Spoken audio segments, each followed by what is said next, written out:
Belaga. Dia nak buka. Buka live lah.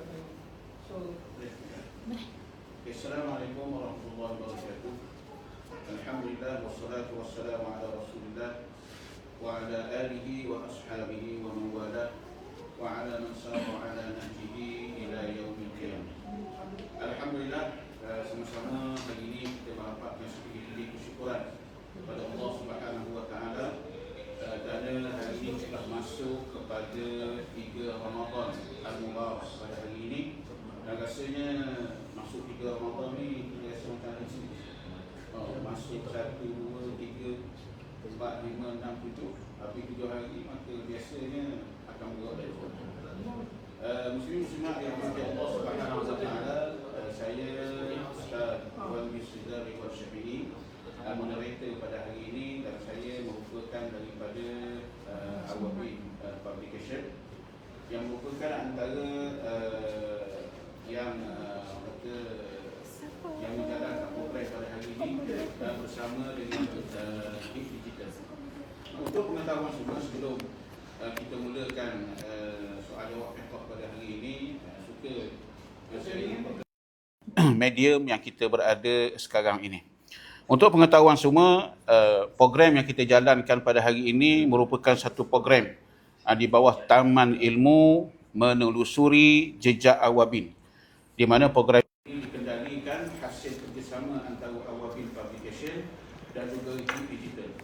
Oleh itu, Taman Ilmu Menelusuri Jejak Awabin ini merupakan satu medium yang akan menyediakan pengisian-pengisian agama dan diskusi-diskusi ilmu untuk para pencipta ilmu. Ada pengisian yang telah disusun, yang akan disusun, yang akan dirancang. Antaranya adalah kuliah doha, kuliah zuhur, soal jawab agama, podcast yang membincangkan permasalahan fiqh, tazkiyah, yakni tasawuf, sirah nabawiyah, isu-isu semasa dan ilmu-ilmu agama yang lain. Untuk pengetahuan semua, program pada hari ini, program soal jawab fiqh Ramadan pada hari ini 3 Ramadan, hari Sabtu ini adalah merupakan pengisian sulung kami melalui program Taman Ilmu Menelusuri Jejak Awabin ini. Alhamdulillah, bersama kita pada hari ini adalah Al-Fadhil Al-Ustaz Syed Zuhairi bin Puan Kasmi, yang merupakan pegawai doa seberang kaki, dan saya kira beliau merupakan salah seorang ilmuwan muda di Terengganu ni yang saya kira semakin dekat, yang semakin mendapat tempat di masyarakat, yang mendapat tempat dalam kuliah-kuliah ilmu, terutamanya dalam isu-isu yang berkaitan dengan ilmu fiqh. Antara guru-guru beliau Syekh Abu Samad Al-Badani Al-Syafi'i, sudah dikenal beliau merupakan guru kepada asatizah di Terengganu, dan antara guru beliau lagi adalah Ustaz Hafiz Mahdum, dan juga ramai lagi guru-guru yang beliau menuntut ilmu. Untuk pengetahuan semua, apalagi Ustaz ni kalau tanya hukum hakam yang berkaitan dengan fiqh darah wanita, saya kira ini antara Ustaz muda yang saya kira saya lihat Facebook dia tu aku belajar. Kalau tengok tu di papan putih tu bersipang siu. begitu begini belajar dengan guru beliau. Jadi saya rasa memang tepat pada hari ini kita menjumpa beliau untuk bersama dengan program soal jawab fiqh pada hari ini, dan kami daripada pihak Awabin Publication dan Hib Digital mengucapkan jutaan kepada Ustaz kerana Ustaz menjadi jemputan rasmi kami yang pertama pada hari ini. Taman Ilmu Menelusuri Jejak Awabin. Soal jawab pada hari ini, kami minta kepada semua untuk like dan share kepada sebanyak yang mungkin untuk kita. Mari kita akan bersoal jawab mengenai perkara-perkara yang berkaitan dengan fiqh Ramadan. Mungkin kita boleh buka kok. Kita akan datang untuk 5 jemputan daripada Ustaz yang bisa. Jadi berhubung dengan soalan yang pertama tadi berkaitan dengan limbah. Dia sebenarnya perbahasan limbah ini timbul pada perbahasan bab puasa ni bab aliu. Dia akan timbul adakah puasa kita telan aliu. Baik, jadi telan aliu ni pada asal menendang aliu yang murni, yang tidak bercampur dengan benda asing, maka dia tidak membatalkan puasa. Bahkan di Ma'al Hadramiyah, meskipun aliu tadi dihimpun. Aliu tadi dihimpun. Selagi duduk dalam mulut dan dia murni tidak bercampur dengan benda asing, maka dia tidak membatalkan puasa. Masuk Ustaz murni tu punya tak campur apa-apa lah. Tak campur apa-apa. Air aliu mutlak ni. Air mutlak aliu. Jadi tak batal puasa. Walaupun dihimpun lah. Sebab kalau kita bersama dengan orang kampung, masih lagi ada yang berpegang tak boleh telan aliu, Ustaz. Oh, bagus. Padahal dia sebut kita walaupun dihimpun, kadang kata lepas daripada sembahyang subuh kita cakap dengan orang. Penuh mulut ni. Penuh mulut. Telang. Masuk waktu zuhur, guk telang sekali. Hilang dahaga. Hilang dahaga. Tak batal puasa secara mutlak. Cuma yang akan jadi isu ialah kalau bercampur dengan benda asing. Sebab timbul perbahasan likbam. Likbam ataupun gincu. Jadi dia kena tengok. Likbam ataupun gincu ni dia adalah asar ataupun zat. Nampak zahirnya ialah zat. Dan anda kata dia ada perisa ataupun tak ada perisa, bila dia zat, dia mungkin jilat di penuh bibir. Jadi betul akan bercampur dengan liu. Bila campur dengan liu, dia pun sengaja telang, maka batal. Batal puasa. Sengaja telang, maka batal puasa. Nampak zahir, kalau tidak sengaja, maka tak batal lah. Tak batal lah. Contoh dia tak sedar. Tak sedar ke. Cuma seelok-eloknya, kita elokkan daripada ni lah. Elakkan daripada memakai likbam tu. Likbam. Pakai malang je lah. Pakai malang je lah. Susah. Lebih ambil langkah ihtiyat berhati-hati. Okey, ihtiyat. Okey, Ustaz. Ia sama juga dengan isu orang bergigi, Ustaz. Bergigi? Kadang-kadang, tapi saya rasa bergigi tu mungkin asal dia tu. Sebab dia rasa berani tu kan. Elio rasa berani tu. Mungkin benda tu taklah seperti likbam tu kot. Dia bukan zat lah. Sebab dia berani kan. Berani. Okey, Ustaz, soalan yang kedua yang berkaitan dengan kadang-kadang dengan suntikan lah. Ada suntikan insulin orang kecil manis apa? Kecil manis. Lepas tu ada kadang-kadang kalau kita tengok di hospital tu, di klinik masuk air glukos tu kan. Air glukos tu. Air orang panggil air bateri. Air bateri tubuh. Namanya glukos masuk dalam tu jadi tenaga. Kadang-kadang ada tu yang berbentuk vitamin. Yang mana dia cocok kok ni. Nak kata dok terbuka ke apa tu. Macam mana Ustaz kalau hukum dari segi fiqh lah memandang perkara tersebut, maknanya insulin, air glukos tu ataupun vitamin yang dimasukkan ke dalam tubuh. Bila seseorang yang puasa tu dia perlu benda tu. Adakah ia termasuk dalam perkara yang membatalkan puasa, Ustaz? Baik. Perbahasan masukkan suatu dalam yang selain daripada rongga terbuka. Sebenarnya sekarang ni berlaku khilaf perbahasan di kalangan para ulama lah. Cuma kalau ikut kita kembali kepada kaedah dalam mazhab Syafi'i, selagi mana dia tidak masuk daripada rongga dan saluran yang terbuka, secara mutlak dia tidak batalkan puasa. Jadi insulin ni yang macam manis tu biasa akan cocok di perut dia lah. Tak. Jadi tidak batalkan puasa kalau ikut kaedah mazhab Syafi'i. Dan kalaulah masuk air bateri tadi, orak tadi, air glukosa. Glukosa tu daripada orak tu, juga tidak membatalkan puasa. Tidak batalkan puasa. Selagi mana dia tidak masuk daripada rongga yang terbuka lah.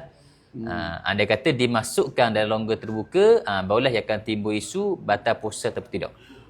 Okey, kalau ia masuk dalam perut perut rongga. Kira batal. Masuk dalam perut lalu mana? Ia kena masuk ia masuk saluran yang terbuka ataupun tidak. Okey. Contoh kalau isu perut ni kebiasaannya, contoh kalau dia tembuk perut dia contoh. Contoh biasa isu yang biasa ditanya ialah masalah dialisis. Dialisis. Dia akan tembuk. Dia akan tembuk perut. Jadi ia sebenarnya ulama ada bahas lah. Betul. Masalah tu bila ditebuk, adakah ia akan jadi saluran terbuka? Cuma kalau kita ikut kaedah dalam mazhab Syafi'i, tetap walaupun ditebuk pun dia masih bukan rongga yang terbuka. Masih bukan rongga yang terbuka. Jadi tidak batalkan puasa. Kita ada isu maknanya kalau masuk jadi kenyang, tak ada masalah. Kalau ikut kaedah mazhab Syafi'i tidak masalah. Sebab itu. Tapi kalaulah melihat kepada perbahasan ulama contemporary akan ada perbahasan lah. Ada syarat kena masuk oleh otot, tidak boleh masuk oleh orak. Itu ada perbahasan. Cuma kalau ikut kembali kepada kaedah mazhab Syafi'i, ia tidak menjadi masalah perkara tersebut. Walaupun kenyang sekalipun. Walaupun kenyang. Gitu. Sebab ia tidak melalui rongga yang terbuka. Sebab kita faham kaedah mazhab Syafi'i ini masuk sesuatu melalui rongga yang terbuka. Maknanya apa-apa benda masuk bukan melalui rongga terbuka, ia tidak akan batalkan puasa. Tidak akan batal puasa. Tidak puasa. Kena faham lah tu kaedah dalam mazhab Syafi'i tu. Kita boleh ambil sidang pendengar semua boleh ambil ingat. Masuk ikut rongga terbuka. Ustaz, kadang-kadang bulan puasa ni ada orang cabut gigi. Sakit gigi berlubang, tak boleh cabut. Tunggu malam lah Ustaz. Meraung dah, sakit sangat-sangat. Jadi terpaksa dah cabut gigi. Bila cabut gigi ni biasa gigi berdarah. Bila gigi berdarah biasa bila cabut gigi ni benda isu berlaku gusi akan pecah. Bila gusi akan pecah ni darah dak berhenti mengalir ataupun lambat nak berhenti. Kalau dia macam luka biasa dia berhenti kadang-kadang koma dia akan stop darah tu. Tapi ada ni bawa cabut gigi bila dia nak pulang tak boleh. Tapi dia darah pun kalau bersih. Lepas tu macam mana Ustaz dia nak buat? Baik umur tu. Jadi yang pertamanya ia kalau nak tahu akan dia waisu cabut gigi. Tapi sebab kedai gigi pun tak tutup. Tak tutup ada rumah.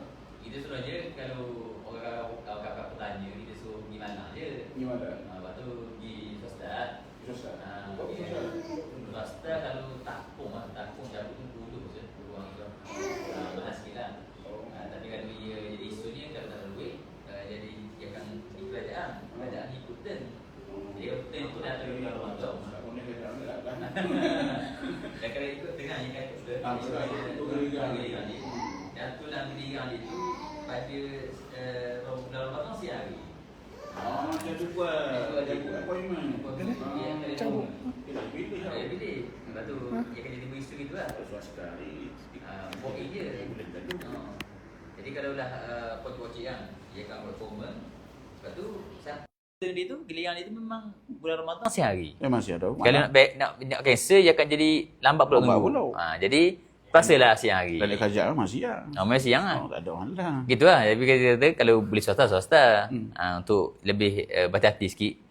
Jadi kalaulah dia cabut, pasal cabut, yang pertama kita kata kok mana kena jaga lah. Daripada tertelang air obat, air garam, ataupun ada pun isu bius ni, memang dia cocok tapi bukan rongga terbuka ni. Jadi sesat lah. Dia masuklah daging gusi. Daging gusi. Jadi cocok. Lepas tu pun cabut gigi yang dah sakit lah. Jadi masa kebah tadi tu, dia bukan melalui rongga terbuka, maka tak batal. Baik. Cuma timbul isu masalah darah. Darah dalam mulut. Darah dalam gusi. Biasanya kalau mulut yang berdarah ataupun gusi yang berdarah, bila air tadi bercampur dengan najis, dia ada dua kewajipan yang kita kena buat. Yang pertama kita kena buang najis daripada darah tadi. Yang kedua kita kena kemar. Bahkan masa ni dibolehkan untuk madbadah. Berarti kita melebihkan kemaran. Betul. Dibolehkan. Maksudnya kalau dia termasuk pun tak membatal. Tak batal. Sebab dia kena mubalarah. Sebab disyaratkan begitu. Disyaratkan begitu. Jadi dia buang mubalarah ketika madbadah tadi. Maka kemar buang. Baik, jadi ia kena buat dua perkara. Yang pertama dia kena buang darah najis. Yang kedua dia kena berkemar. Baik. Jadi macam mana pula pada orang yang sentiasa gusi berdarah? Selepas daripada dia cabut gigi, gusi tu darah tak mau. Darah tak mau. Dak berhenti-berhenti. Lepas kemandang. Pakai biasa dah kuning kebanyakan yang sudah gusi. Dia akan gusi cukup-cukup senti. Jadi orang ni antara risiko kalau pernah timah. Kalau jadi sentiasa berdarah. Dia kan betul lah. Kalau telang, maaf. Dia nak elok. Sedikit lah. Dia bukan pasal info tu lah tau. Dia buang. Ada pula masuk lagi. Ada lagi masuk. Maka waktu dia maafkan. Maksudnya dimaafkan khusus pada orang gitu lah. Untuk orang gitu. Dia kaedah kita ketika duduk pada panggil ummul balwa, benda yang ummul balwa pada diri dia. Pada diri dia. Benda tak payah susah untuk dia elok, maka terangkatlah kaedah-kaedah fiqh lain. Lepas tu, ia wajib ke kena kahit sokmo ke? Baik, tu sekadar mampulah. Yalah. Sekadar mampu. Nampak puasa, kahit. Cuma kadang, yang bagi duduk saja, ngalir masuk. Gitu. Jadi, automat. Untuk dia dimaafkan. pada syarak. Tadi Ustaz ada sebut pasal mubalaghah pada komo. Kita tahu mubalaghah ada komo tuntutan syarak, tuntutan syarak. Kadang-kadang masyarakat mungkin adalah yang masyarakat awam yang mungkin tak berapa faham. Maknanya hok mana kalau komo maknanya hok jadi batal, dah jadi batal. Kadang-kadang tidak faham ni tuntutan syarak ni tanyalah. Kalau komo biasa telang ke? Kalau komo ambil air semayang dengan cara berlebihan telang ke? Maknanya mungkin Ustaz boleh terang aku. Macam mana kalau mubalaghah hok mana yang boleh menyebabkan batal puasa ataupun dikira tak batal puasa? Oh, ni antara isu bab komo ni, nampaklah satu isu yang orang pandang remeh sikit. Berapa Ustaz? Orang pandang remeh? Sebab komo yang biasa. Jadi, dia pegang asas dia kalau berkomo, walaupun bukan untuk wuduk, untuk sejukkan mulut, lalu tertelang. Dia tertelang, ni kira atas. Jadi, bila pegang ter gitu, aku ramai orang sikit. pegang masyarakat kalau ter je, tak sengaja, tak atas. Sedangkan ada yang ter tu batal. Betul. Tengok. Betul. Baik, antaranya kalau bab komo, yang pertama ketika kita berpuasa masih lagi disunatkan untuk kita berkomo, untuk berwuduk. Masih lagi sunat. Masih sunat lagi. Cuma Maknanya masuk air hidung pun masih lagi sunat. Istinsyak pun masih lagi sunat. Cuma tidak disunatkan, dituntut untuk mubalaghah. Berarti berlebih-lebihan. Jadi sama ada tidak dituntut untuk berlebih-lebihan dan ataupun kita berkomo tadi macam biasa cuma pada bilangan keempat. Betul. Dia kadang yakin. Maknanya Ataupun bukan dituntut. Bukan dituntut juga. Ataupun sekadar untuk sejukkan mulut. Jadi pada asal kita lakukan komo biasa sesah walaupun tertelah pun atas. Dengan 3 kali dengan yakin. Sebab bukan mubalaghah. Bukan mubalaghah dan bukan berlebihan. Mungkin benda-benda yang dituntut oleh syarak. Jadi kalaulah dia mubalaghah. Contoh yang ambil wuduk untuk wuduk. Cuma yang ambil masuk mulut air, dia pun gerukkan. Mubalaghah. Tiba-tiba kawan sebelum hari coket. Coket sikit. Tak sengaja. Dia sengaja. Coket, dia pun tertelang. Walaupun sini batal. Masalah sini batal. Jadi ni antara benda yang kena hati-hati sikit. Kalau kita kat kuliah, kita akan buat soal pada jemaah. Tertelang. Batal tak? Majoriti kata batal. Sebab ter. Sedangkan ketika tersebut batal. Kerana dia mubalaghah, dia buat benda yang tidak dituntut oleh syarak ketika berpuasa. Betul. Jadi kena ingat dah tu. Sidang pendengar jangan kita buat hukum fiqh sendiri. Asalkan ter je tak batal. Sedangkan di sana ada perbincangan kaedah-kaedah yang diletak oleh ulama-ulama kita. Sama kot isu tak kalau tahun-tahun lepas kan. Masa isu terbuka awal. Sama juga. Betul juga. Ter juga. Cuma tak dosa lah. Ya. Bila fatwa keluar, kata batal puasa, ustaz-ustaz kata keluar batal puasa, netizen pun. Jadi ulama'. Jadi ulama'. Jadi ulama'. Kenapa pula batal mufti apa ni? Mufti apa? Kan tersilap kan? Padahal keluar dari kaedah tu. Keluar dari kaedah tu. Jadi ramai. Betul. Ada tahun lepas tau. Tahun lepas ada isu ni. Negeri mana tu? Mufti kata batal. Tapi ramai lah. Sebelum mufti buat keluar pun ada tak sengaja, tak batal. Allah Ta'ala Maha Pengampun. Macam-macam lah. Allah Ta'ala tahu kita ikhlas macam-macam. Jadi gitu tuan-tuan, sidang pendengar, dia agama ni adalah jalan nak ke akhirat. Jalan kita nak sama ke akhirat. Jadi kita tak boleh pakai ikut sedak kita. Dia kena mengaji lah. Kena mengaji. Kadang-kadang kita rasa betul. Turun-temurun daripada kecil kita dengar gitu. Kita rasa betul. Bila belajar, banyak salah rupanya. Kadang-kadang daripada dulu kita pegang gitu. Sama-sama kawan-kawan kita. Gitulah. Macam netizen lah. Dok batal. Bila kita belajar, sebenarnya batal. Kadang-kadang ada hak batal. Sebenarnya dok batal. Macam-macam perkara. Bukan saja puasa. Termasuklah bab semayang dan seumpamanya. Agama ni jalan nak ke akhirat. Kita nak beragama. Nak beragama ni mesti kita belajar lah. Kita kena tahu. Belajar tentang agama yang kita nak beragama ni supaya kita selamat di akhirat. Ustaz, ada satu masalah. Mungkin orang tu sahur makan banyak. Loh, dia jenis puasa bukan makan khumma je kot. Makan khumma, makan martabak 2-3 keping, minum air selesai. Jadi sahur tu lapar. Sebab kata makanan sahur ni ada barakah kan. Dia kata. Waktu sahur ada barakah, waktu sahur tu ada barakah. Makanan sahur pun ada barakah, dia kata. Jadi hok ni lah kena makan banyak. Ya. Jadi buka jangan makan banyak, dia kata. Buka ni adalah hanya untuk tenaga untuk beribadat kepada Allah Taala. Jadi yang makan banyak sahur tu. Sebab apa? Masa barakah. Masa barakah. Makanan pun barakah, dia kata. Jadi kena makan banyak. Makan tambah. Bila tambah, biasa isu berlaku terjeluak. Ada tu tengah sujud tu, dia terjeluak tapi telang mula. Kadang-kadang nampak dia berjalan gaduh-gaduh, terjeluak telang semula. Maknanya guna usai. Orang gitu. Dia terjeluak dia telang mula. Telang semula. Baik, yang pertama bab makan ni, hamba tertarik dengan dalam kitab Syarah Bantang, kitab Marakil Ubudiyah. Marakil Ubudiyah, syarah kepada Bidayatul Hidayah Imam Ghazali rahimahullah. Dalam bab makan, Syekh Nawawi kakau Imam Syafiq ya. Dak Syafiq sebenarnya susu tu comel. Maknanya sampai makan tu ada peringkat makan tu 5 hukum. Kita makan kadar wajib, kadar sunat, kadar harus, kadar makruh. Haram pun ada. Haram pun ada. Jadi kalau dalam bab makan ni, kalau untuk bulan puasa lah, dan kalau luar puasa pun sama, ia tidak disunnahkan untuk berlebih-lebihan makan. Dan boleh tahap makruh lah. Jadi kalau kita makan ni lebih daripada 1/3 kira makruh. Betul. Berdasarkan hadis Nabi. Lebih 1/3 makruh. 1/3 untuk apa? Makanan. 1/3 untuk air. Napa? Untuk napa. Kita 3/3. 3/3. Ia jadi boleh makan. Tak ada mungkin tak ada angin tu. Nasi ada, ayam apa, air banyak. Atau angin tak tahu nak masuk mana. Sampai Imam Ghazali pun sebut dalam dalam Bidayah juga. Maknanya jangan himpun makan tu. Mentang-mentang tak makan pagi, makan tengah hari himpun ke buka puasa. Jadi 3 kali sekali. Dia sekali juga. Tapi selagi Zat, kita nampak bila kita makan banyak ni, dia mungkin kita kan Ramadan kita nak menundukkan syahwat. Betul. Tiba-tiba tidak tertunduk syahwat tu. Betul. Sebab ia pendorong makan yang banyak. Bahkan kata Syarah Bantang, orang yang makan banyak ni penolong kepada iblis. Penolong kepada syaitan. Tentu syaitan. Puasa pula kan dia menyempit salur darah. Menyempit salur darah. Menyempit salur darah. Jadi kalaulah dia makan terlampau banyak, bahkan makruh lah makan terlampau banyak ni ketika bersahur, ketika berbuka.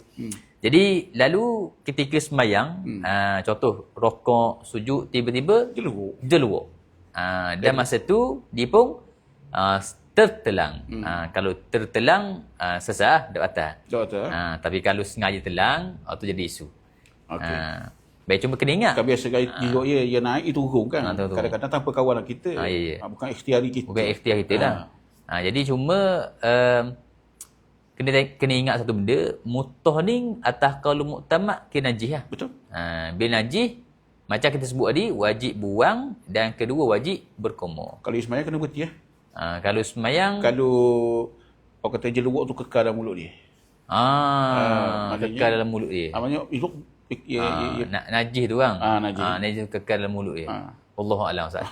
Nampak zahirnya najis lah. Najis kan? dalam mulut dia. Dalam dia. Kita anggap najis dalam mulut. Daripada perut kan. Daripada perut. Nampak zahir. Wallahualam. Tengok alik tu. Jadi maknanya kalau dia bukan ikhtiar, dia bukan pilihan, maknanya dia jeluak tak turun. Tak atas maknanya. Tapi kadang-kadang ada orang dia syok. Bila dia nak jeluak ni, kadang-kadang naik bau gitu kan. Main shot tubik ni dia rasa macam duduk sini. Dia duduk pada batin mulut. Bawah daripada makhraj huruf ha. Ha pedah. Jadi kita sedang ha. Jadi untuk sidang penuntut sekalian, kita ada makhraj huruf ha sebagai sepadanlah untuk zahir mulut ke batin mulut. Kadang-kadang ada jeluak tu dia mai sini tengah-tengah. Hawa-hawa. Hawa-hawa. Dia pun sengaja telang. Lepas tu pun dia mari syok. Tadi telang tadi, jeluak tu duduk mana? Duduk melepasi makhraj huruf ha daripada atas dia ataupun duduk bawah. Batin mulut ke zahir mulut? Kalau keluar daripada batin mulut, zahir mulut, kita sengaja telang atas. Kalau keluar tadi tak sampai zahir mulut, duduk sini je, telang duduk atas, jadi syok. Ya, syok. Bila syok kaedah kita, syok batal kedok ukurnya dok batal. Tak batal lah. Tu kaedah dia. Sebab hak saya yakin tu puasa. Saya yakin. Dia dok batal. Menarik tu. Kadang-kadang masa kita tanya soalan, kita tanya orang lah. Tanya apa. Kadang-kadang masalah berlaku dalam masyarakat. Ya. Masalah masyarakat jelawak lah, gigi berdarah dan seumpamanya. Segi ramai orang keliru, Ustaz. Hak zahir hidung. Telinga. Telinga. Zaman kecil dulu, korek hidung batal dah puasa. Jangan korek hidung, batal puasa. Sebab memasukkan sesuatu dalam rongga. Ni rongga ni. Telinga jangan korek. Walaupun ada tahi telinga. Bergolek tu. Jangan korek. Telinga jangan korek. Hidung jangan korek. Siang lah orang kata. Gatal hidung pun tak boleh. Maknanya siang ke dia? Puasa tak boleh ganggu hidung. Siang. Sebenarnya, guna hak Ustaz. Hak yang kalau kita wasuk sesuatu tu, hidung ataupun telinga, batal lah puasa kita. Kalau mulut ni biasa orang sekarang semua kadang orang keliru. Hidung. Tak hidung. Ada orang kata tak boleh sini. Ni cuping ni tak boleh. Cuping ni. Cuping ni tak boleh. Ni yang mendengar ada ustaz kan je. Mendengar je lah. Je itu lebih pada cuping ni, bulat ni tak boleh. Batal puasa kita. Kita dengar lah. Betul Ustaz? Boleh Ustaz ni tu sidang pendengar kita. Baik. Jadi kalau untuk masalah hidung, kita ada lebih kurang ada 6 rongga terbuka lah. Kita ada 6 rongga terbuka yang perlu kita hati-hati. Mulut rongga terbuka, hidung, telinga, kubul kemaluan bahagian depan dan dubur kemaluan bahagian belakang. Selagi tempat keluar susunya perempuan. Tu 6 lah rongga terbuka. Baik, jadi kalau memang zaman belum udok, memang antara kalau tok okey apa dia akan sebut nak puasa jangan korek hidung, batal puasa. Tak ada langsung. Tak ada langsung. Dua ni je. Luar ni memang tak boleh masuk lagi langsung. Batal. Jadi sebenarnya dia hidung kita ni ada hak batin dan ada hak zahir. Jadi kalau kita main elak hak zahir ni saja ada masalah. Tapi kalaulah kita ke hak batin baru batal. Jadi hidung ni pada hak khayshum lah. Pada batang hidung ni. Ia nak tahu yang hak khayshum ni mai pedih. Kalau masuk air tu mai pedih. Situ hak khayshum. Ataupun yang contohlah nasallallahu alaihi kena influenza. Influenza A pegang. Influenza A ni ia demam yang panas.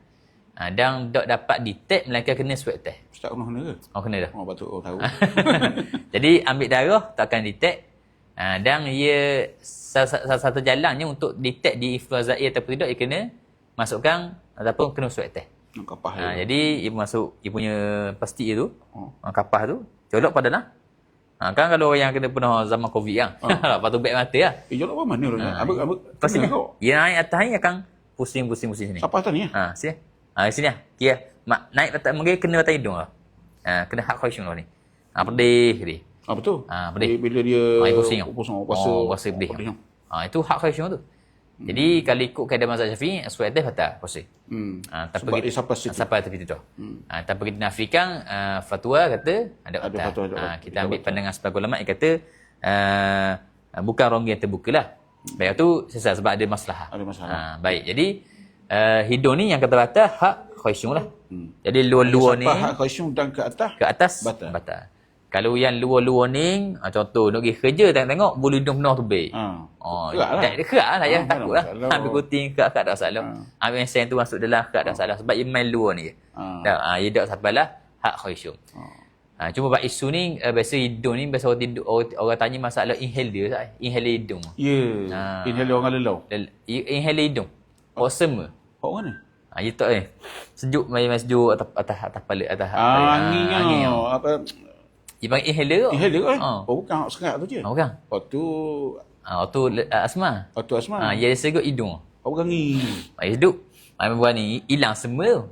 Kalau orang tua-tua dia akan ambil herba-herba. Dia pun sejuk. Dia pun main wangi. Ustaz tegang kok batal ke tak batal? Jadi batal ke tak puasa. Jadi sebab dia inhaler hidung ni dia beza sikit dengan inhaler mulut tu. Sebab dia asar, dia kesan saja. Dia bau saja. Jadi tak batal lah. Boleh pakai. Boleh pakai inhaler hidung tadi. Boleh ada salah. Mana tak batal puasa. Tak batal puasa. Segi linga Ustaz tau. Linga. Linga ni kena hati-hati sikit lah. Atas pandangan muktamad, linga ialah rongga yang terbuka. Cuma nak tahu hak batin, hak zahir, kita ambil jari kelingking, orang masuk dan linga. Jari kelingking kita ni, orang masuk linga, jauh mana boleh pergi? Waktu zat sahih tu. Kalau contoh kita masuk linga, setara ni lah. Ni kira hak zahir ni. Sahih tu. Lebih daripada hak ni, kira batin lalu. Sebagai contoh, dia kau linga dengan mungkin kata bak lah. Okey. Jadi kalau kata bak kan, dia masuk dalam lebih daripada kadar jari masuk kan. Maka masuk zahir linga. Sahih telinga. Jadi batal puasa. Masuk batin telinga, sahih telinga. Batin linga. Batin telinga. Sebab ia telah melepasi zahir. Banyak kali korek tepi ni tak apa lah. Ada salah dengan jari. Jari. Cuma kok lah berlaku. Sebab penuh lah kok berlaku pada kawan bu saya. Naik motor zaman puasa, zaman sekolah naik motor, pergi kelas apa, masuk belalang.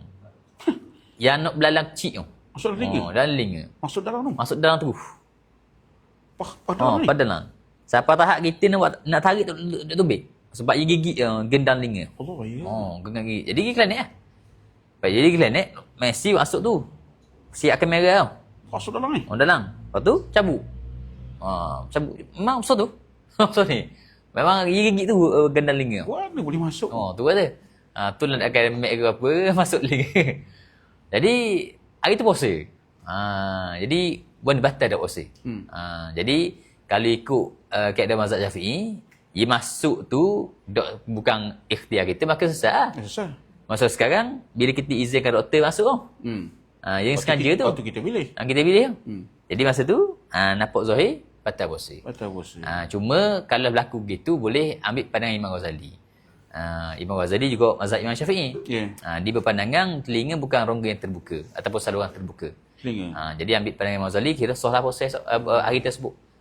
Sebab kita ada keuzuran. Jadi bila ada keuzuran, kita ambil pandangan ulama yang muktabar supaya puasa tadi masih lagi sah. Boleh diteruskan. Kadang-kadang orang celok Ustaz. Ustaz orang puang aku celok Ustaz. Bila celok tu, dia celok kadang-kadang kan celok tu macam dia turung tau. Turung air celok. Celok. Lepas tu kadang-kadang rasa di tekok ni. Kadang-kadang dia kehek tu hitam dia. Hitam Ni ada orang sebut lah. Kadang dia mungkin celok dia tebal sangat ke apa. Ataupun dia ubuh haimo. Haimo. Toner tu. Sakit mata. Kadang-kadang bila ubuh tu kadang-kadang rasa tau. Ustaz rasa tau kadang-kadang. Ya ke rasa air bak sih. Kita rasa. Payah-payah gitu. Maknanya masuk kut mata. Kadang-kadang tu juga orang apa, dia mungkin dia guna celok. Sampai kadang celok tu turung. Mungkin dia celok tu turung. Sampai kadang-kadang ada tu kehek supaya hitam dia. Bukanlah hitam legang. Maknanya berupa lah air. Lepas tu orang ubuh haimo, air ubat toner mata. Kan macam-macam dia kan. Air sifat lah apa. Ubuh tu. Lepas tu kan orang kata dia ada saluran urat sini tau. Dia akan sambung dengan lidah. Pecah-pecah tu. Dia kasi. Dia benda tu kan Ustaz. Maknanya isunya adakah dia masuk ke rongga terbuka ke ataupun air liur tu sudah tidak murni lagi ke? Baik, jadi yang pertama, mata bukan rongga terbuka lah. Betul. Jadi masukkan suatu dengan sengaja pada mata kita ni, dia tidak membatalkan puasa. Jadi termasuklah bercelok dan juga aimo.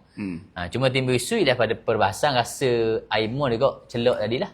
Di tekok kan. Baik, jadi kalaulah dia masih lagi duduk pada batin mulut, kalau kita telang tak ada masalah. Tapi kalaulah dia sudah sebab dia masuk pun bukan rongga terbuka kan. Kan. Jadi masuk sini. Sesat. Isu sekarang, bila kadang-kadang ada orang yang celok, dia berasa pahit sini pun, ya tu. Dia nak kena kehek. Tubik sini. Zahir. Zahir. Dia sebut tubik zahir, wajib buang lah. Tapi kalau sengaja telang situ, batal puasa dia. Tapi macam dia kalau syok, maka tak batal lah. Syok dia tak batal. Syok tubik mana dia.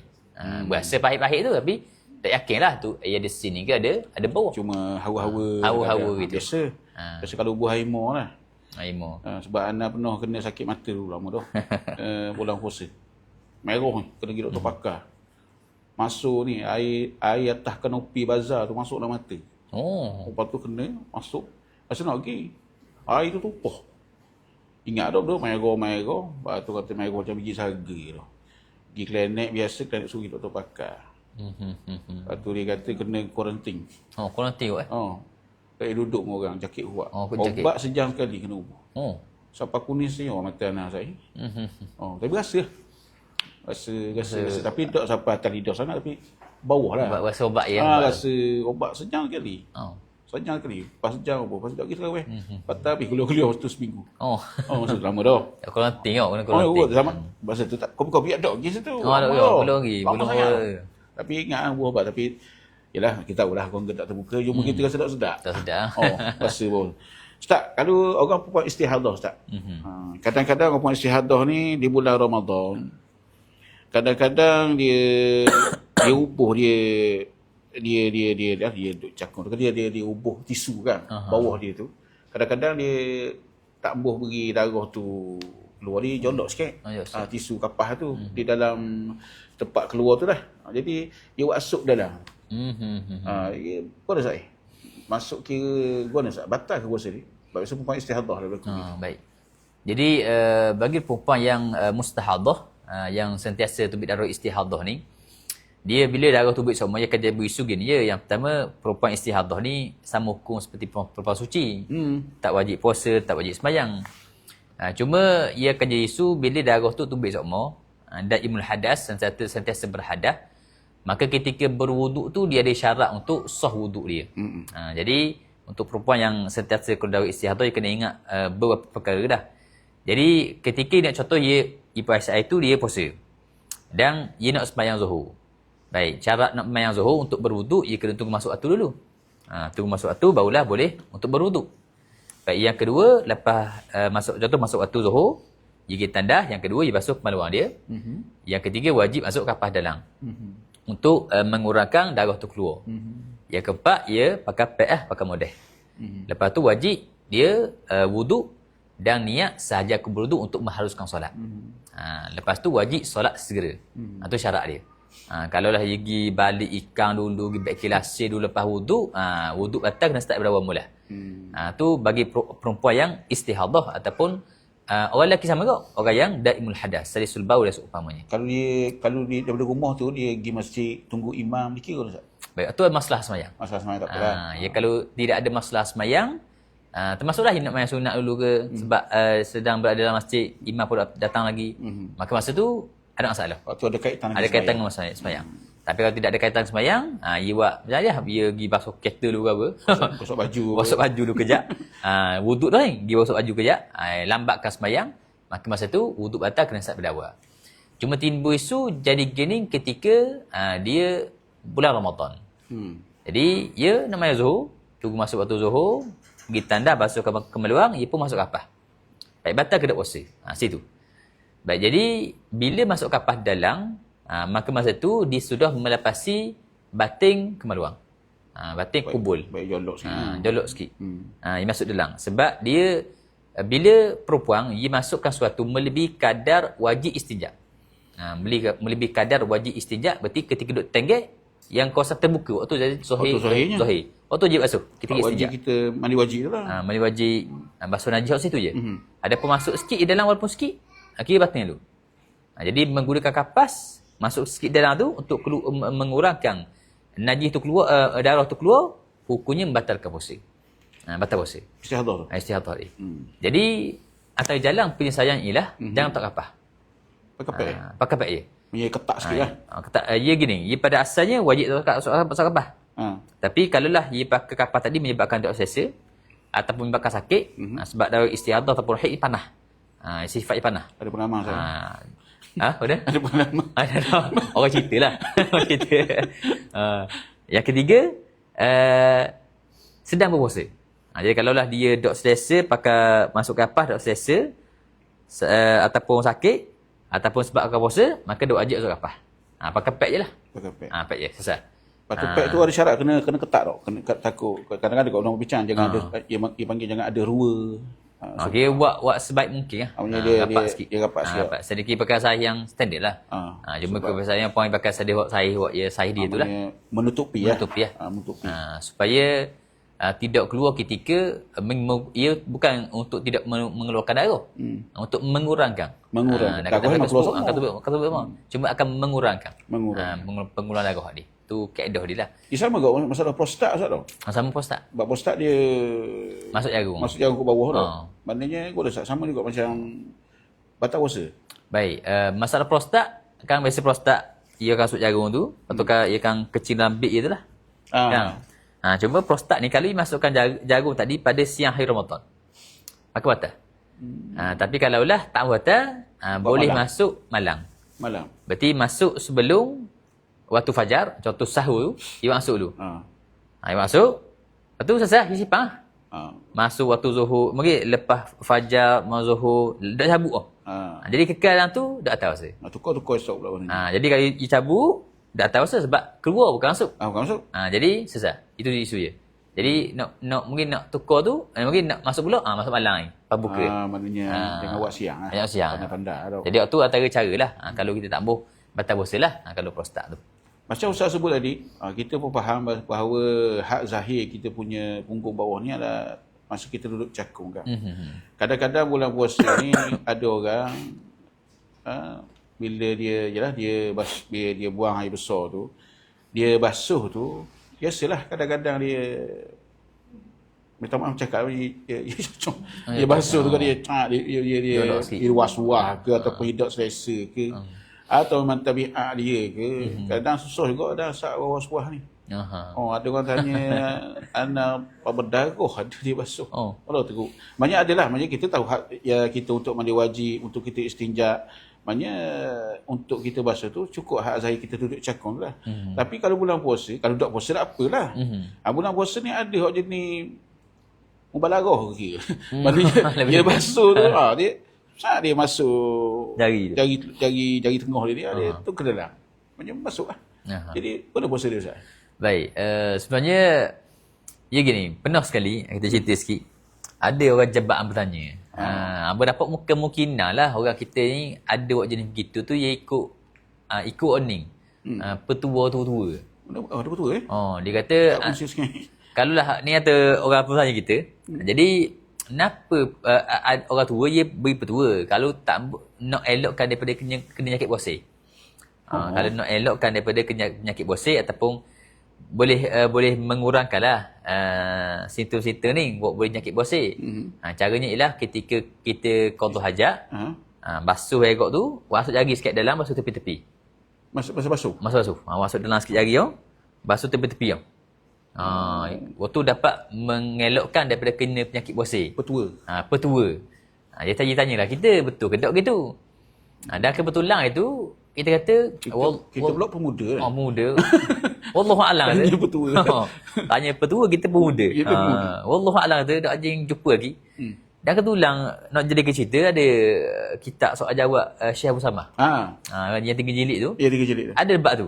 Ada bab petua tu. Bukan petua, itulah bab jari masuk punggung. Masya-Allah. Jadi kitab rekod soal jawab Syekh soal jawab. Jadi Syekh datangkan ibarat kitab ulama yang kata kalaulah masukkan jari tu yang pertama tak wajib. Berarti wajib kita basuh berok kadar zahir tu. Zahir je. Ketika kita cakung tu waktu buka. Waktu wajib basuh. Baik. Lepas tu saya tak ingat ibarat kitab yang dibuat Syekh tu. Orang yang masukkan jari dalam punggung dia, yang pertama perbuatan ni dikeji oleh para ulama. Dikeji. Yang kedua, dapat mewarisi penyakit puasa. Terbalik. Bukan jadi elok penyakit puasa, dapat mewarisi penyakit puasa gitu. Jadi petua tu dah kena lah. Dah kena. Malu orang tua dia sebut ni. Petua tu dah kena. Dan kalau buat begitu di siang Ramadan dengan sengaja batal puasa. Sebab ia berlebihan. Sebab berlebihan memang masuk kadar batin dah. Berlebihan daripada yang syarat tu. Yang syarat tu. Syarat tutup suruh basuh zahir. Ia lebih lah masuk jari dah. Siapa suruh Dan tapi ada kaedah, ada situasi boleh. Contoh? Contohlah kitab Nihayatul Zain disebut masalah disebut masalah orang yang najis terlampau kerah. Maknanya situ okey. Terpas jolok. Dia kena masuk sikit dalam. Kan jolok tubik. Hak tu kira kena wajib lah tu. Jadi takut bermudarat kan. Jadi masa tu antara kaedah yang dimaafkan lah. Hak dalam keadaan dia kena bersih lah tu. Bersih lah. Sebab kalau basuh tak bersih lah. Tak bersih lah. Selagi anda kata biasa orang tanya masalah kena nyakit bersih. Kadang ada orang nyakit bersih, dia nak begok tapi tubik daging. Elok Lepas tu adakah batal dia masuk mula? Kalau ikut kaedah batal puasa. Sebab keluar dah kita masukkan kembali. Maka masa tu boleh ambil pandangan sebagai ulama kata maaf. Sebab kira dok nak elok benda tu. Kau nak biar gitu kan? Ya, biar gitu. Dan benda tu sakit. Nega somo bagi mana. Tak boleh. Tapi ada sesoalan kelakar tapi kita kena sebut benda ni sebab soalan orang. Takut kadang-kadang ada orang main begini. Dia jenis begok. Kan biasa kan kalau jenis dog sebelik ke apa, dia tarik balik tau. Tubik tu. Dia pun tak, dia tarik balik. Masuk bahasa mudah kemuk mula. Masuk dalam mula. Ni benar sekali saya. Ada seorang apa? Orang tanya tu ada ke? Saya telah ada seorang pusing masjid. Pusing masjid? Hebat masjid. Ambil ingat lagi, dia puasa tu puasa sunat. Masjid rahsia kan? Rahsia dia. Pasal mana kita kasi lah. Masjid New York ni. Jadi tulang itu saya ingat lagi tahun lepas saja. Dia puasa sunat rejab. Puasa sunat rejab. Jadi terbetulang tak silap sunat rejab tu jatuh hari Jumaat. Sunat Jumaat mungkin satu rejab jatuh pada Jumaat. Dia puasa Jumaat. Dan kebetulan kita tazkirah Jumaat gitu. Masjid tu? Masjid belum Jumaat lah? Belum Jumaat. Tazkirah sebelum Jumaat. Habis mayang dia jumpa. Peribadi ni? Peribadi lah. Kau tanya depan orang lah. Ustaz kata, kalau masuk mula kan, najis tu tubik dah. Kita pun masuk mula kan, batal puasa. Orang kata batal. Cuma kata Ustaz, kita ni tak tahu tak. Tubik ke, tubik kedok luar dia. Cuma berasa masuk mula. Ataupun sengaja kedok, tak tahu kan dia. Ya syok. Jadi kalau Ustaz kata batal, nak buka ni. Tapi kalau Ustaz kata tak batal, kira kita nak tu puasa lah, tu kejap. Kita kata kaedah kalau syok kau tak batal. Ada tahu? Tak tahu. Dan tak yakin. Tak yakin. Bukan lepas tu dia pun tak sengaja. Tulang pagi tu nak kerja, nak je keras sikit. Dia pun tubik nak masuk mula. Kau tu kadang-kadang ada gurau. Jadi ada saja dalam dah. Buat gitu. Maka batal puasa kalau sengaja. Wah, tunggu lama. Gitu. Allahuakbar. Jangan main lah benda gitu. Jangan main gitu. Kalau puasa-puasa jangan main. Tak ada kerja lain. Tak ada kerja lain. Allah. Jangan buat benda pelan-pelan. Boleh membatalkan ibadah. Ustaz, kita pergi bab terawih sikit Ustaz. Yang terawih ni. Ada orang dia terawih ni dia mungkin masjid tu buat lapang. Jadi bila dia buat lapang tu dia nak maksudnya bila lapang tu dia nak buat witir dengan Tok Imam. Jadi dia nak lambatkan sembahyang witir tu ke penghujung malam. Mungkin dia witir sebelum dia sahur ke ataupun selepas dia sahur. Jadi dia kata mana afdal Ustaz? Dia kata saya main tarawih dengan Tok Imam lapang. Saya memang biasa buat 20. 20. Kemudian bila buat lapang tu, adakah saya afdal saya berwitir dengan Tok Imam, lepas tu saya balik saya sama pula lagi 12. Aku buat witir. Mana Ustaz saya kata? Sebab itu dengar ada hadis tu, barang siapa yang sembahyang dengan Tok Imam sampai habis dapat pahala qiyamul tahajud. Kalau saya tinggal, saya pergi lambatkan witir tu kemudian. Apa mana afdal saya? Baik, yang pertama, dia sebenarnya yang afdal kita witir sama Tok Imam. Yang pertama sebab yang pertama witir sunat jemaah dalam bulan Ramadan saja. Dan kemungkinan besarnya kebiasaannya kalau kita balik rumah nak main witir kita akan main seorang, tak akan berimah dah. Dengan ahli keluarga kita dan seumpamanya. Jadi yang pertama witir sunat berjemaah dalam bulan Ramadan sahaja. Sahaja. Jadi selain bulan Ramadan walaupun jemaah kita ramai tak dapat pahala jemaah. Tak dapat pahala jemaah sebab tidak disunatkan berjemaah. Nak jemaah tu harus. Tapi tidak disunatkan berjemaah. Dia sembahyang sunat yang disunatkan berjemaah ni dia akan dapat pahala 27 Ustaz. Allahuakbar Ustaz. Tapi dapat pahala jemaah lah. Cuma mudah ingat masalah tu. 27 kedok tu wallahualam. Kalau bab main sunat Ustaz lebih tahu lah. Baik, jadi Allah Alam tu cuma dapat pada Jumaat. Jadi sembahyang sunat, yang sunat Jumaat, kalau kita sembahyang dapat pada Jumaat. Cuma witir sunat berjemaah dalam bulan Ramadan sahaja. Yang pertama. Jadi kalau imam asing tak dapat pada Jumaat tadi. Yang kedua, berdasarkan hadis Ustaz sebut tadi dah. Tak silap daripada hadis Wa'id Ibn Khuzaimah, tak silap ingat. Sayyidina Ali menceritakan tentang sembahyang tarawih Nabi. Hadis tu. Dalam hadis tu man qama ma'al imam hatta yansarif. Jadi siapa yang sembahyang bersama dengan imam sampai selesai.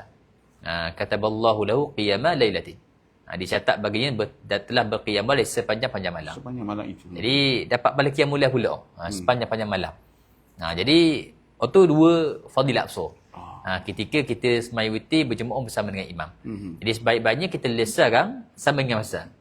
Jadi nanti di rumah kita sambung balik tarawih tanpa buat witir. Ada masalah. Maknanya afdal kita berimam lah. Afdal ya. Maknanya antara kelebihan waktu dengan kelebihan diri sembahyang tu, kita ambil kelebihan diri sembahyang. Diri sembahyang. Gitu. Ada soalan-soalan daripada ni live ke kalau ada tanya? Ataupun ada di kalangan kita nak tanya? Ada siapa nak tanya? Boleh. Kan kita buka bagi makan kepada orang berbuka ni. Jadi kalau di setengah-setengah masjid, dia akan minum air dulu, kemudian dia solat. Lepas tu baru makan makanan berat lah. Jadi pahala yang kata bagi makan orang berbuka ni, yang mana satu? Adakah yang waktu memang bagi makan kurma dengan air mineral tu dikira, dan selepas tu ataupun yang ada setengah-setengah masjid dia buka puasa tu makan terus, makan berat. Jadi adakah dua-dua tu sama pahala dia atau macam mana Ustaz? Wallahu a'lam. Wallahu a'lam. Cuma dari sudut zahirnya semata-mata beri makan pada orang yang berbuka dapat pahala lah. Cuma seingat ambalah kalau ustaz tu ingat ada hadis Nabi SAW menyebut tentang beri minum dan makan sampai kenyang. Orang yang berbuka. Waktu memang ada kelebihan buat lain pula. Jadi ada beri sekadar makan untuk buka maka dapat pahala sebagai orang yang berpuasa. Dan ada kelebihan beri makan lebih. Antaranya menghilang haus, berarti sampai dia kenyang.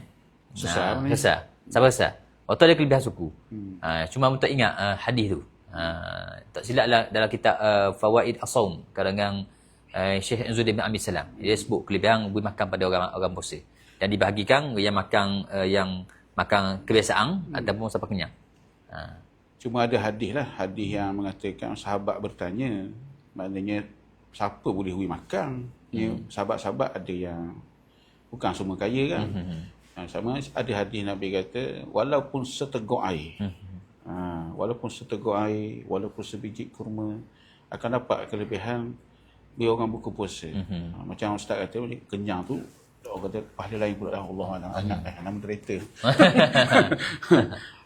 Kau ada soalan daripada live ke? Ada soalan tu? Akilah nak tanya? Bila nak fun ke nak minum air dulu? Baik. Jadi kalaulah sudah masuk waktu, maka sunat segera berbuka kalau yakin. Jadi buka dulu lah. Masuk waktu, minum air seteguk sikit, makan aku mesti azan. Janganlah makan nasi habis dulu. Naknya kau orang. Makan nasi agak habis sepinggan, lamb sham air tebu segala, isian orang kampung tunggu. Maknanya. Tapi bab buka ni tengok sikit. Sebab kita ni kadang-kadang dia pegang betul-betul literal hadis yang. Maknanya? Sunat segera berbuka. Jadi maknanya? Jadi semata-mata dengar azan dia buka lalu. Maksud ustaz pun. Sedangkan biasa sunat segera berbuka ni boleh yakin. Masuk waktu. Betul. Tapi kalau dengar azan tengok jam ya zon. Betul. Jadi kalau dah duk sampai tahap yakin, kalau zon tengok luar semua. Kalau zon harus segera berbuka.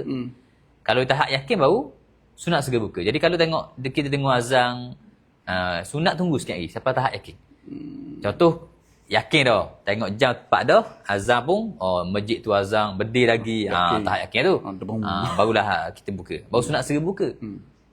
Dan bukanlah kita kata saya mutlak. Sunat segera buka. Dah.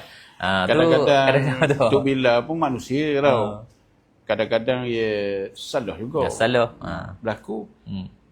Anda pernah buka puasa iftar jamiah, orang panggil buka puasa nama utanu kata tau. Di suatu surau lah, tak ceritalah surau mana. Masing-masing duk dapat makanan ramai lah beratus. Tok Bilal tu azan cepat. Lebih kurang 2 minit, 3 minit. Memang jelas sangat lah.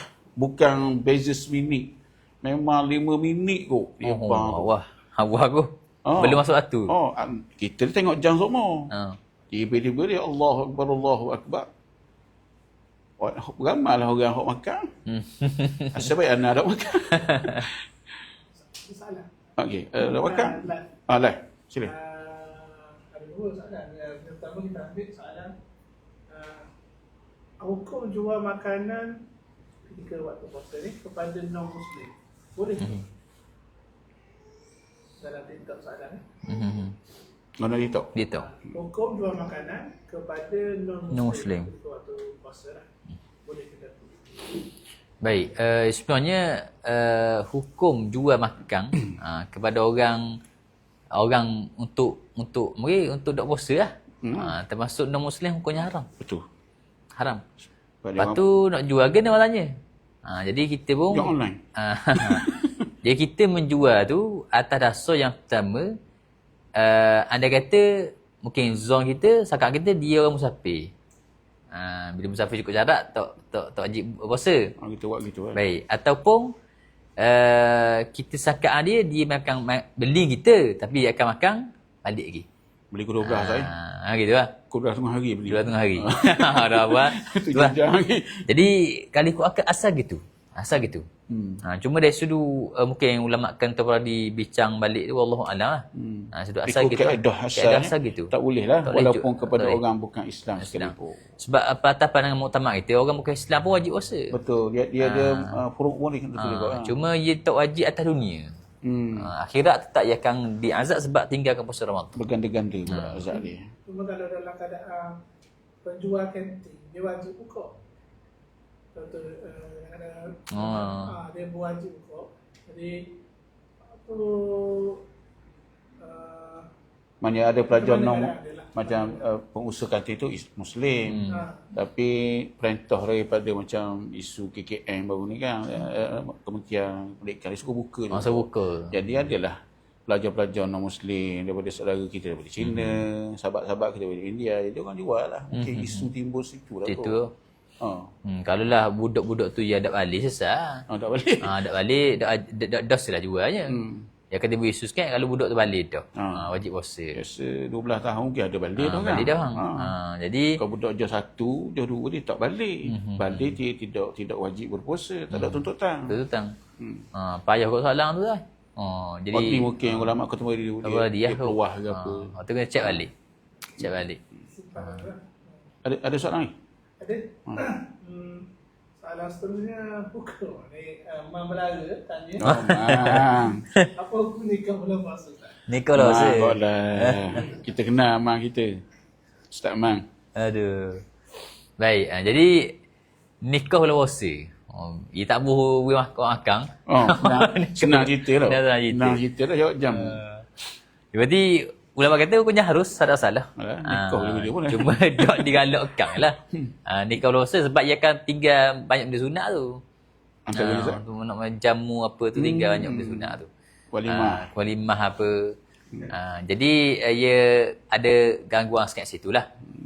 Dari sudut nak nikah lah. Bahaya pun bahaya. Tapi bahaya kat situ. Ya orang buat nikah lama pun bahaya dah. Bulan puasa ni. Kalau yang baru nikah lagi bahaya. Kod lajak dah seumpamanya. Tapi kita ingat tak ada orang buat gitu ai. Tapi memang ramai orang muda hanya soalan tu. Berarti dia pernah berlaku. Bila tubuh di siang Ramadan. Masya-Allah. Gua ni nak tu. Nak kira kan kena puasa bulan betul-betul tu, kafaratul uzma tu. Jadi gua nak start bila, gua ni. Banyak hukum situ. Jadi memang kita nampak macam barang kan. Kadang-kadang kita mikir tak berlaku. Tapi ya. kadang-kadang ada isu. Isu dah berlaku. Ada berlaku benda tu punya. Ada isu berlaku. Tapi biasanya tengok pengalaman kita Terengganu ni bulan Syawal nak kahwin tau. Macam Syawal lah. Nanti kena puasa susah kita. Dia bulan yang sunat nikah bulan Syawal. Ambil mana tak? Lepas tu pernikahan Rasulullah dengan Aisyah. Bulan Syawal, hari Jumaat. Tak silap dengan hari Jumaat. Kalau dalam kitab fiqh Munakahat dia bincang sunang-sunang tu yang afdal tu. Mana nikah bulan tu tak? Baru boleh anak. Nikah bulan. Ada lagi? Ada lagi. Boleh. Pukul berapa kita ni? Kalau kita boleh insya-Allah sampai. Ada dua saya ambil kat TikTok tu. Orang yang sama tanya bukan sesiapa nama. Apa nama, kalau orang hak beli, soalan berkaitan kantin tu juga. Kalau orang hak beli tu orang hak Wajib berpuasa. kita husnuzon, dia tu hak. Jadi boleh tu jual ke dia. Kita tahu dia hak kena perempuan. Dia mari kita husnuzon lah dia hak. Ada husnuzon tu Kisah. Allah alam. Kau tanya ni mungkin orang dega sungguh ni. Allah alam. Jadi maknanya dia tanya tu memang nak dia ambil berat. Berat tahu hukum. Wallahu alam. Wallahu alam. Yang seterusnya online kat Facebook sama kita juga. Apa hukum bermusafir semata-mata tak ambil puasa hari tersebut sebab nak berbuka dan menghalalkan benda lain, Ustaz? Mana dia niat puasa, dia keluar tu musafir kerana tak ambil puasa. Ambil puasa lah. Musafir tak? Musafir Agung tak? Niat ambil puasa. Dia musafir ni biasa ada tempat nak tuju kan. Betul lah, dia musafir yang tak puasa kan. Jadi musafir Agung ke musafir Agung? Kena nak buka puasa? Pandang Ustaz kau ni? Allah alam, tak ingat. Apa tak ingat masalah tu? Kita jawab mula. Jawab mula. Raja baca tapi tak ingat. Jadi musafir tu tak? Musafir bertujuan untuk berbuka puasa. Tujuan untuk berbuka puasa. Jadi tengok asal. Baik, gini, dia keadaan asal, dia nak musafir, dia kata boleh diberikan rukhsah untuk berbuka ada 3 syarat. Yang pertama musafir dia dua marhalah. Yang kedua mesti keluar sebelum subuh, sebelum fajar. Yang ketiga musafir tadi musafir harus, bukan musafir haram. Dia kalau konsert, tengoklah konsert apa tu. Kalau konsert yang berarti memang berlaku percampuran jelas laki-laki perempuan dan hati pun memang untuk aurat seumpama tu jelas haram. Jadi tidak cukup syarat. Tak boleh. Dia kalau musafir tak cukup syarat, dia ambil rukhsah untuk berbuka. Jadi timbul isu masalah bola. Dia bola ni ulama khilaf. Pada perbahasan bola ni haram ke harus. Jadi kalau kita ambil pandangan lebih ringan kata harus je lah.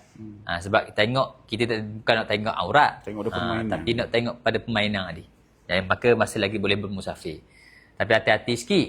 Kalau pada yang berlaku gabungan musafir tadi nak benda harus dan benda haram. Memang tengok bola tapi lepas bola ni nak pergi konsert pula. Jadi musafir tu akan musafir haram. Tak boleh ambil rukhsah untuk jamak kosong pun tak boleh. Untuk buka puasa pun tak boleh. Tengok sikit, capur. Kalau kata benda tu berlaku dah lama. Maksudnya dia nak tahu pasal musafir ni untuk benda yang tak baik tu. Jadi adakah solat dia perlu diganti atau macam mana? Nampak Zuhair gitu lah. Kena qada balik. Tak cukup syarat. Tak cukup syarat. Setakat ni kita tak jumpa lagi. Tengah cari kot. Sekarang dah jumpa lagi kerenganan lah pada masalah tersebut. Jadi kena qada balik. Bila musafir dia tak cukup syarat. Okay, mungkin soalan terakhir Ustaz. Mungkin soalan ni simple. Tapi mungkin di kalangan kita nak tahu doa buka puasa. Baca sebelum buka ke atau selepas buka? Ada. Kadang-kadang banyak orang kita baca sebelum. Harus benar boleh. Adakah kita doa dulu, lepas tu kita baru buka, ataupun kita makan sesuatu menghasilkan dah buka baru kita baca, atau baru kita baca. Kedudukan doa Ustaz. Baik, kalau ikut pada asal lafaz doa tu lah. Allahumma kasumtu kan. Wa bika amantu wa ala rizqika aftartu. Jadi madi situ. jadi nampak zahir pada kaedah bahasa Arabnya selepas berbuka. Sebab itulah sebagai ulama dia kata afdal kita buka dulu, bismillah, buka, lepas tu barulah kita baca doa tadi. Tapi kalau kita nak buat sebalik ni ada masalah. Baik doa lah. Padahal kalau kau nak beramal selepas buka tu, selepas dia makan benda yang khas dia buka ke atau lepas dia kenyang nothing maknanya. Lepas makan hasil yang dia berbuka tu lah. Makan hummus sikit. Makan kemelu yang ikut tertib lah. Rutuk lah. Rutuk dulu, rutuk ataupun tamar ataupun air zam-zam, air zam-zam, lepas tu air biasa. Barulah mungkin manisan yang asli atau manisan yang dimasuk. Jadi makan sikit, bismillah, makan, baru baca. Sebab kadang-kadang kita ni dah ia dengar seazan susah. Dia baca doa panjang pula. Jadi hilang kesunatan tu segera adalah kadang-kadang dalam majlis lah. Dia berdoa panjang.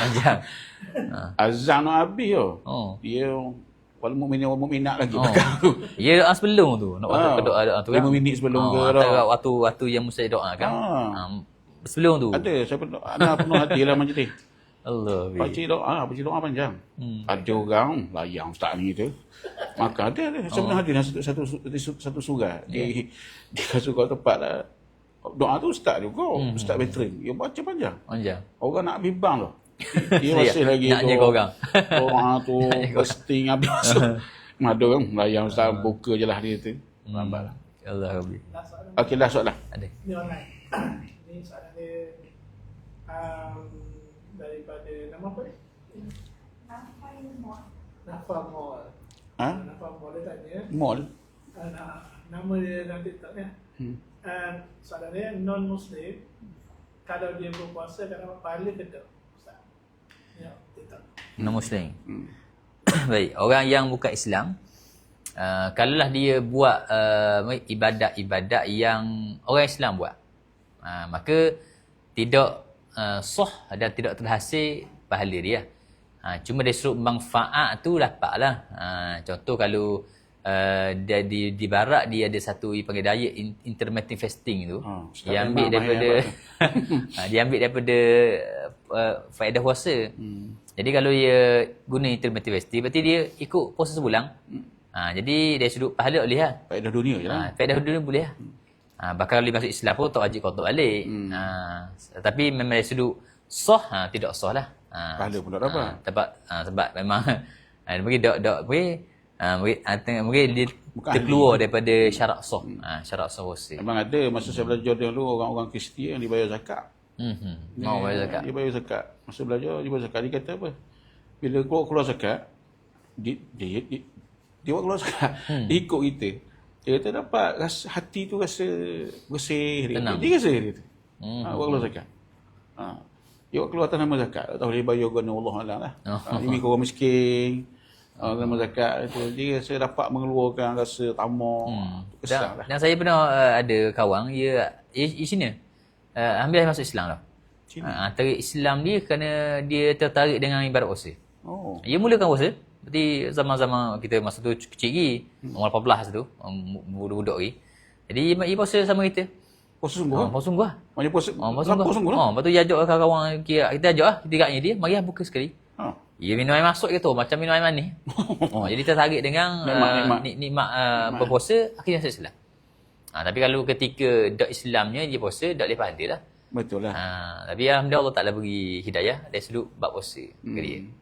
Mungkin dia tertarik dengan ibadat tu jadi hidayah tu dia. Jadi saya kira kita dah bersiaran lebih sejam setengah lebih dah. Berapa lama dah? Setengah ya. Setengah dah. Kat siang sekolah kita bajet di 9.30 sampai 10.30 ni kat pukul 10.48 dah, punya sejam setengah lebih dah. Dan banyaklah persoalan-persoalan yang kita susun, dan banyak juga persoalan-persoalan daripada online, dan banyak juga persoalan-persoalan daripada sastra kita yang berada di pejabat ni. Dan saya kira program pada hari ini dapat menjawab banyaklah persoalan-persoalan yang ditanya dalam masyarakat. dan persoalan-persoalan yang berkaitan dengan ibadah yang sedang kita buat sekarang ni, iaitu ibadat puasa dan ibadat yang kita jangan pandang remeh, iaitu ibadat tarawih dan witir dan seumpamanya. Dan saya kira banyak manfaat yang kita boleh, dan saya kira walaupun hari ini adalah program pertama kita di bawah Taman Ilmu Menelusuri Jejak Awabin, hasil kerjasama daripada Awabin Publication dan juga Hit Digital. Namun dari segi tengok keadaan tu, walaupun hari ini program yang pertama, agak kelam kabut juga bagi kami bagi tadi. Tapi Alhamdulillah, saya kira program hari ini berjaya mendapat sambutan berdasarkan soalan-soalan yang diterima. Itu maknanya program kita mendapat sambutan daripada pendengar netizen. Alhamdulillah.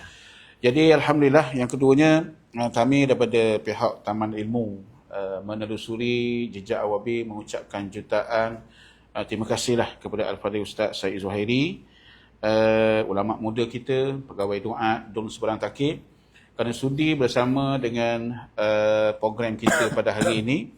Ustaz ni kira pencetus ni. Maknanya sebab tadi saya bincang dengan bos Hit Digital, maknanya kita nak ikat Ustaz Syed Zuhairi ni. Bagi nombor. Boleh, tak ada masalah. Kita ikhtiar orang kata. Cuma kita insyaAllah akan datang pun kita akan ada lagi soal jawab yang berkaitan dengan fiqh. Dalam perancangan tu mungkin berkaitan dengan fiqh, berkaitan dengan ilmu Al-Quran. Al-Quran ada tajwid dia. Dan berkaitan dengan Al-Quran tu pun ada yang berkaitan dengan hukum fiqh dia. Jadi mungkin kita akan laksanakan. Di sana, selain daripada soal jawab, podcast dan seumpamanya, kita akan ada kuliah duha, mungkin kita akan susun lagi kuliah zuhur sebagai contohnya, yang berkaitan dengan fiqh, yang berkaitan dengan tazkiyah, tasawuf, yang berkaitan dengan sirah, berkaitan dengan isu-isu yang terkini mengenai agama, yang berkaitan dengan isu-isu semasa yang mungkin kita boleh bincangkan. Jadi sekali lagi pihak kami mengucapkan terima kasih kepada Ustaz Syed Zuhairi kerana sudi menerima jemputan kami pada hari ini dan menjadi pencetus sulung pada program pada hari ini. Dan insyaAllah pada masa-masa akan datang, harap Ustaz tidaklah berat kaki. InsyaAllah. Berat kaki dan berat perasaan. Maknanya sudilah untuk memenuhi undangan daripada kami untuk isu-isu fiqh dan isu-isu agama yang berkaitan lain.